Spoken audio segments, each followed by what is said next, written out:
Hello, beautiful people. Now it's been a while since you've heard my voice, and it sucks that it, I was thinking about coming back to a format like this, and coming back to doing videos like this, but unfortunately, just today, actually, earlier today, and unfortunately, this is within the circumstance that I'm coming back to you on. Um, and if you don't know, surprisingly, if you don't know, Wyndham Rotunda, also known as Bray Wyatt, has unfortunately passed away today at the age of 36. We know that he was dealing with a life-threatening slash career-threatening illness, and but it sounded like it was getting better. But usually, I know so many cases of, oh, it was getting better, and then and then the next thing you know, like I've lost two family members who are very close to me in the same fashion. So yeah, uh, it sucks. It sucks, man. I don't know how long this video will be. This isn't necessarily a news video, as it is a kind of just a venting session, because there's not really, you know, he is a niche person. He was in wrestling, and even then, he wasn't the most popular. He was very popular because he was different, but at the same time, he was definitely an acquired taste. And even myself, like, I remember the first time I seen Bray Wyatt in 2013, those vignettes, because I've never been, and still haven't, am not an NXT guy.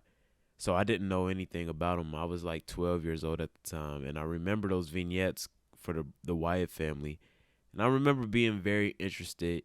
And then there came the Kane debut, and it's like, okay, this is cool, but it's not necessarily for me. And eventually became the John Cena feud, and I remember that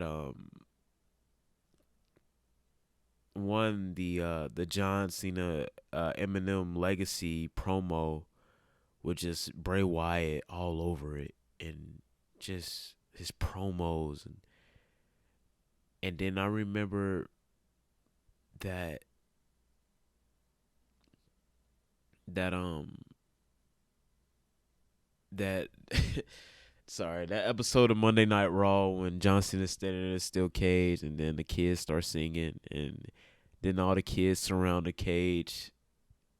My God, bro, like nobody else is like doing shit like that, bro. Um,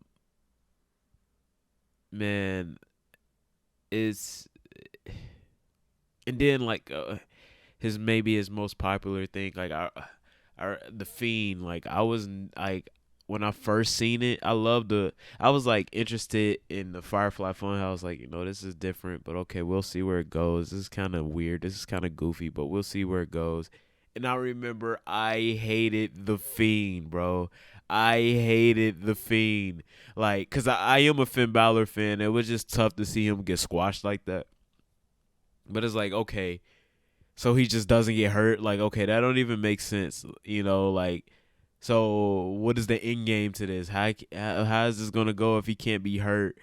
But man, just I guess I don't know when it turned for me, but I just became like the Fiend was everything to me, bro. Like, I don't know a life without wrestling. So I've never got to the point where I stopped watching wrestling willingly. And but it does come in waves where it's like my interest, but my interest in the Fiend has like John Cena levels, like kid version of me, John Cena levels. Like, man, there's only a few people I've been as interested in as Bray Wyatt, and there's like maybe John Cena, or for sure John Cena, CM Punk, and Jeff Hardy, and they all got something in common. Like, they're just cults of personalities, man, and that that literally defines Bray Wyatt to a T. He was a cult of personality, and in any way he rebirthed himself, he mastered it, and He was just a master of charisma and telling a story. He rewarded you for paying attention, and I love stuff like that. I love going back and realizing something new each time I watch a match or I will listen to a promo. And just like that, he's gone. Earlier I was watching a Spider-Man Lotus review, and we're talking about grief in the review, and they brought up Buffy the Vampire Slayer, uh, the body. If y'all have ever heard of this, um, and it just, I was listening to it this morning, and I'm sitting in my car this morning as it's raining, and I'm at the top of the parking lot of my job, and I'm just sitting in the parking lot, and just something feels wrong, like just something feels off. I don't know what it is, but something just feels off. And I started tearing up in the car. I don't know why. I did though. And, the day goes on, and I'm just chilling, like just doing my regular thing, just scrolling through X or scrolling through Twitter. Um, and I see that news. I see the news. I see the Triple H tweet. Um, I I think I was holding on to every bit of denial that I could, like okay, Bleacher Report hasn't tweeted it out yet. Maybe Triple H just got hacked, and then TMZ, they'll tweet it before the family knows, and then TMZ tweeted it, and then that's kind of when you just start to live a new life, a life without someone you're heavily invested in.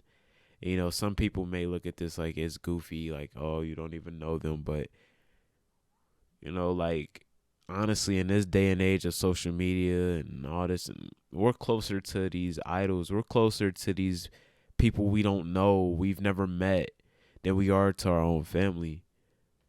And, man, I see that number 36, bro. Like, he was only 36 years old, man. He had so much left to give this world. Let's just look at it in a wrestling aspect. Undertaker was wrestling well into his 50s. Like that's who he's compared to, Undertaker. He had so much left to give. He was just scratching the surface of his creative mind, and I know that's speaking selfishly of what he could have gave me, but genuinely, like, man, there's somebody who inspired me creatively, and just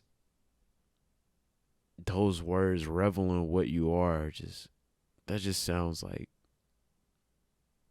I don't know, man. Those are words you can live by, like, and it's like literally like these wave of emotions keep coming back because I keep thinking about like all the stuff he just did, like not the vignettes, the QR codes and all this stuff. Like, man, we're thinking he got a young kid, like he got a young family, he got a fiance, like, Jesus Christ, man. Fuck, like, well, like, I don't know, man. This shit ain't right, bro. Like, it just ain't right, bro. Like, I don't know, man. I don't, like, maybe if I we often do this thing, like, like when Kobe Bryant died, it's just like, man, it hurt so bad because it was so sudden. It was a tragic. When these people die, it's like, oh, it's so sudden. Maybe I think what hurt the most is it was like he was on his way to doing better. Like, I had an uncle who passed away in 2020, and he had heart problems, but he was in the hospital, I believe, for a couple of days, and then his first day out of the hospital, he just, I don't know, I guess his body gave up, and it's just when you think you're doing good, that's when it hits you the most, and then when you take a step back, you realize, like, man, like, if his body was going through that much, like, what was he putting himself through to get back to the ring? Or, like, he must have really thought, because there's videos of him working out, like, I'm hurting, man. Like, I'm hurting, bro. This shit hurts. This whole day has felt weird, and I guess now I know why. Like, this shit hurts, bro. I don't get it, man. I Jesus Christ, man. It's just like I've never death, man, is just something that just that's my taboo. Like I'll just never understand death. I'll never fully be able to cope with death. Like, and I heard Cody Rhodes say something like, when it come to his father and his father dying, that, like, it never gets easier. You just find better ways to deal with it. And, like, I can't imagine a life not looking forward to Bray Wyatt, bro. Like, it's 2023.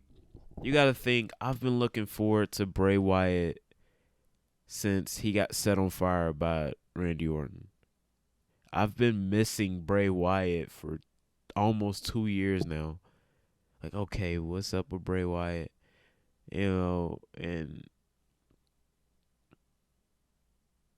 Jesus, man. And then he was dealing with the mental health issues with after Luke Harper died or passed away, sorry.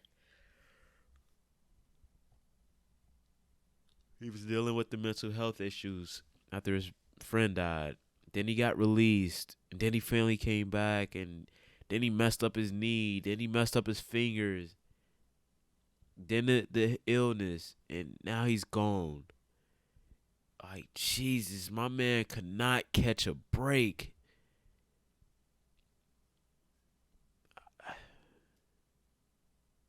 Like, man, I don't know what I don't know. I won't pretend to know the man, but he did not deserve that, man. He didn't get to tell his story. He didn't get to express himself freely. He didn't get to express his thoughts. He didn't get to paint his art, and that shit hurts, man.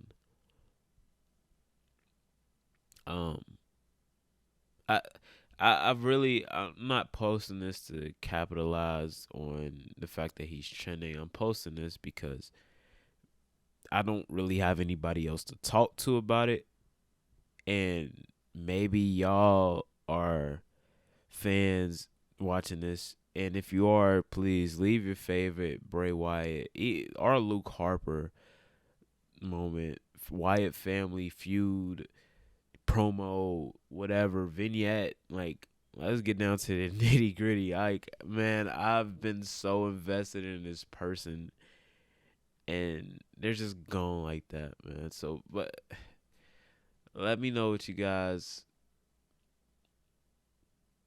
Let me know what you guys like. Let me know what you guys are feeling. Let me know your thoughts, and let me know your favorite promo memory. Again, match, whatever. You know. So we can make a bright. Get a bright side of this. But I'm out of here. Be beautiful, people. You never know. You never know when your time is up. So be beautiful, people. Make somebody smile today, as hard as it may seem. And yeah, sub the act.